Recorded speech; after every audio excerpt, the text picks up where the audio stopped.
Exercises allow public safety personnel, from first responders to elected officials, to practice and train in a risk-free environment. Exercises are also a valuable tool for assessing and improving performance while demonstrating community resolve in a major incident. The tabletop exercise was focused on validating the plans and procedures of Evansville and Vanderburgh County government and its emergency response community. The primary goal of these exercises was to test and evaluate comprehensively the City of Evansville and Vanderburgh County's capability to respond to an act of chemical terrorism. Specific objectives included demonstrating and evaluating both consolidated and interoperable communications, demonstrating and evaluating the interface and interaction between the emergency response agencies and private business and industry.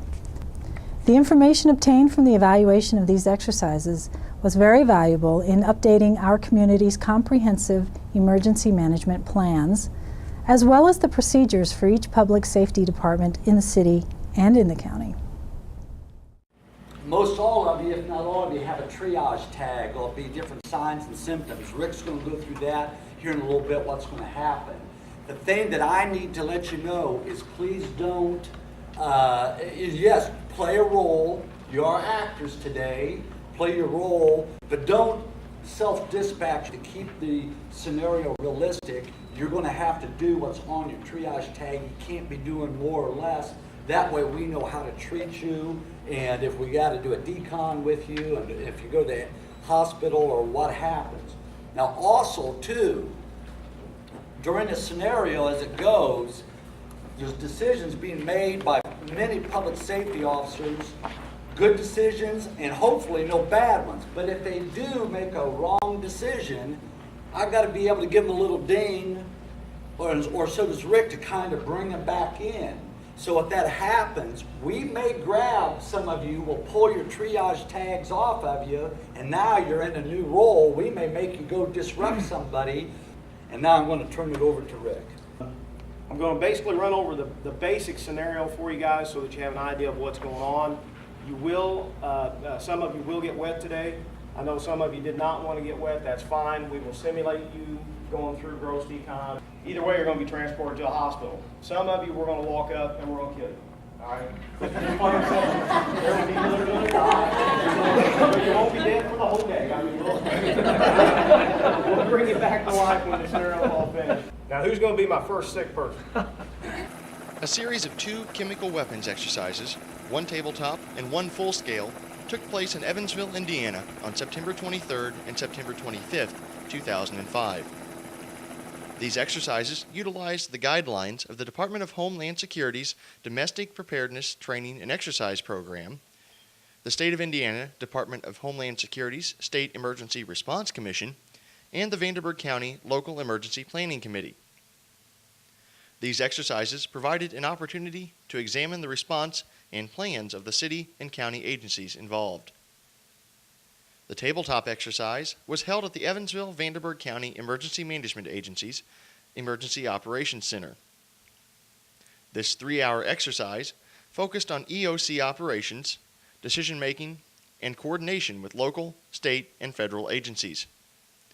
The full-scale exercise was a 4-hour interagency response focused on initial field-level operations for a chemical weapon terrorist incident. These exercises were based on 6 goals and a number of task objectives. These goals and objectives were used by evaluators to measure the effectiveness of the plans, policies, and procedures of the responding public safety agencies. The first goal was to exercise the local emergency planning committee's hazardous materials response plan for fixed sites, while utilizing local emergency response agencies, both public and private, in a safe and efficient manner. The second goal was to demonstrate and evaluate the command and control procedures of each agency involved for a hazardous material incident. The third goal was to demonstrate and evaluate the Evansville-Vanderburgh County Consolidated Communications System and how all responding agencies will integrate. The fourth goal was to demonstrate and evaluate the safety procedures of all emergency response agencies. The fifth goal was to demonstrate and evaluate the activation and operation of the Evansville-Vanderburgh County Emergency Operations Center. The final goal was to demonstrate and evaluate the interface between the emergency response agencies and the private sector. A number of specific task objectives were also defined. They addressed specific tactical actions and are standardized nationwide by the Department of Homeland Security. Not all were applicable to our scenario. On Saturday, September 24th, 2005, at approximately 0900 hours, a 911 call is placed from Roberts Stadium reporting that a person is sick and short of breath. The person is attending a meeting of research scientists who use laboratory animals for testing. Prior to the meeting, there was a protest in Evansville by a group calling themselves the Indiana chapter of the WLA, We Love Animals. There are some 100 people in attendance at the meeting. The only other persons at the stadium are a few management staff and an HVAC repairman working on the system.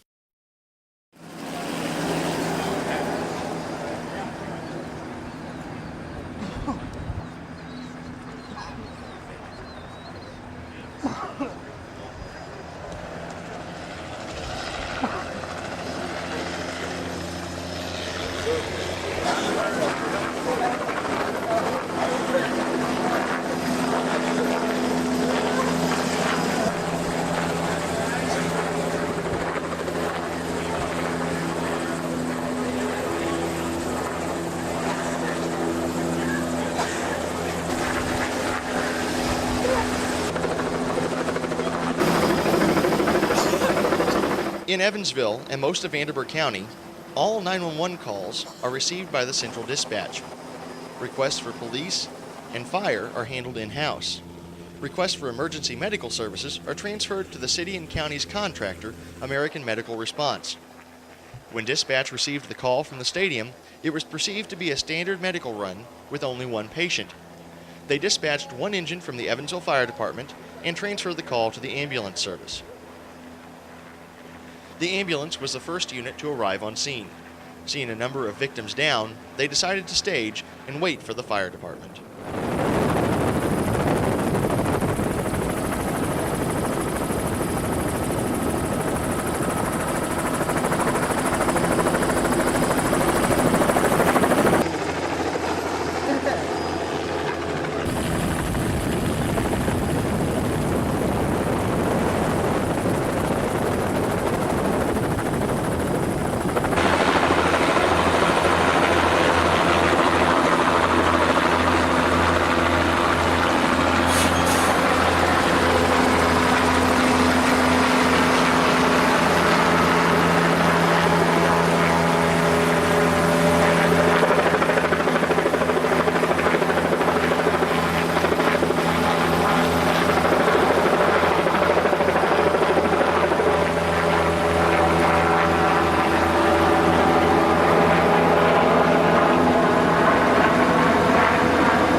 What's the matter, guys?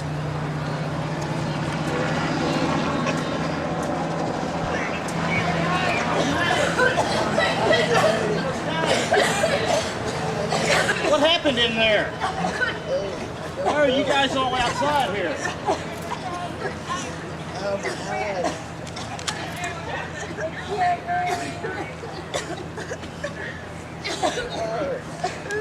Hey, Randy! Randy! Randy, we got a problem! The importance of exercising is to look at your plans, policies, and procedures, and develop an exercise that will try to validate those plans, policies, and procedures. And if you find areas of weaknesses that need to be corrected, then it's imperative that you get those areas corrected. If you find what we call best practices in the exercise world, something that somebody's doing that you can pass along to other organizations or so forth that might be helpful to them in their planning and preparedness, then that's something we look for also in exercises.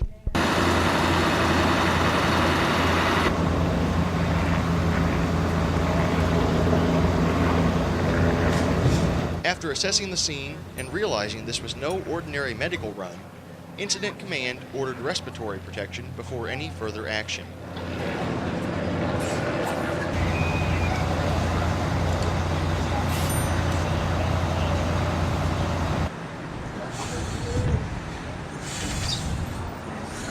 Anybody in here?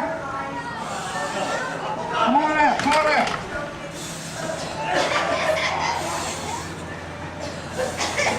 How many of you are? 5? Okay, come on. Come on out, sir. We're in some good. That's right, Paul. Right. With the number of apparent patients increasing, Incident Command began triage and gross decon procedures while awaiting the arrival of more resources.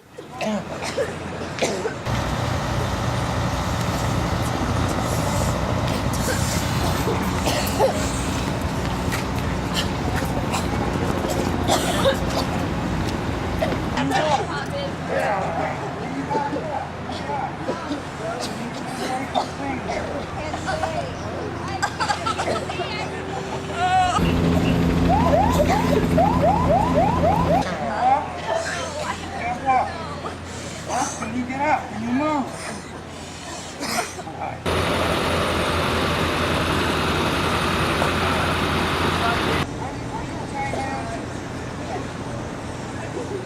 Headache. Kind of dizzy. Step over there by the fire.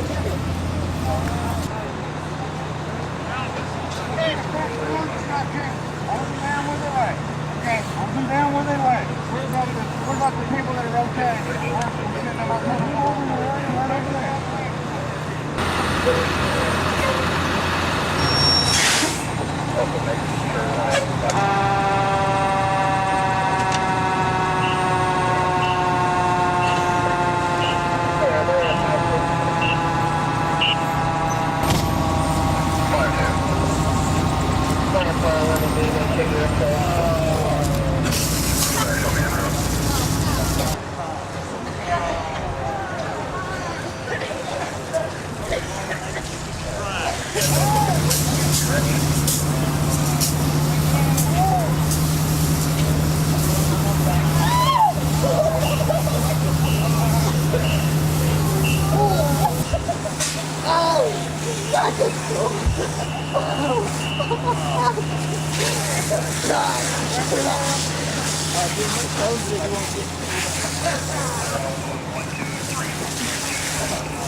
John Smith?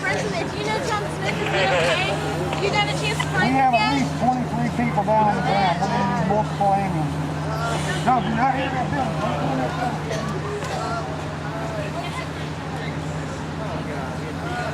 They're friends again, so we need to see if he's okay.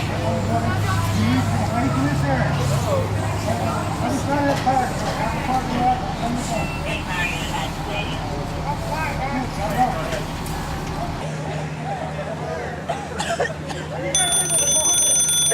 Yeah? Okay. Stand up. Anybody else here walk?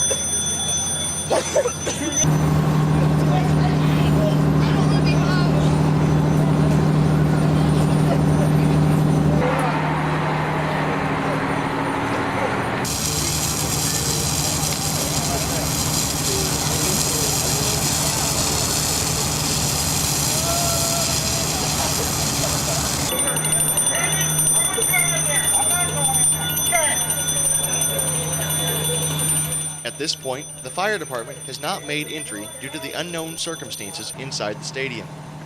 Incident Command authorized the use of air purifying respirators to conserve the air supply from the SCBAs.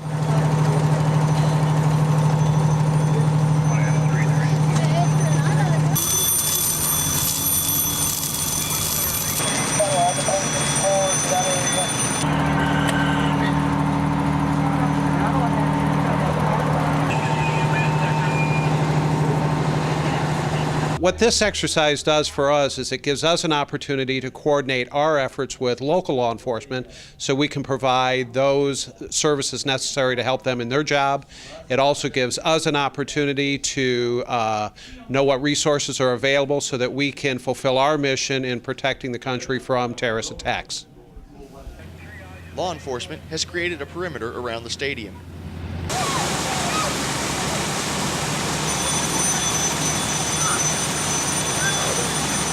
Environmental health specialists have determined that runoff from the gross decon should not be a major problem. The city's water treatment department was notified.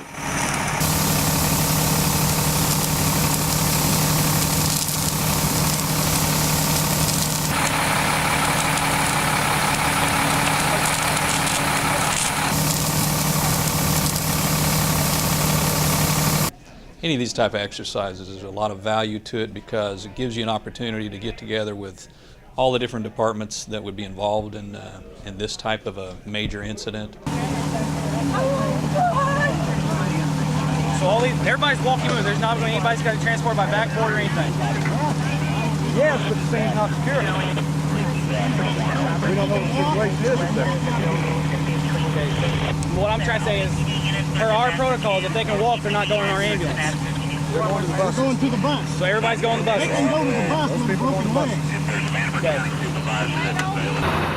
The walking wounded were decontaminated and transported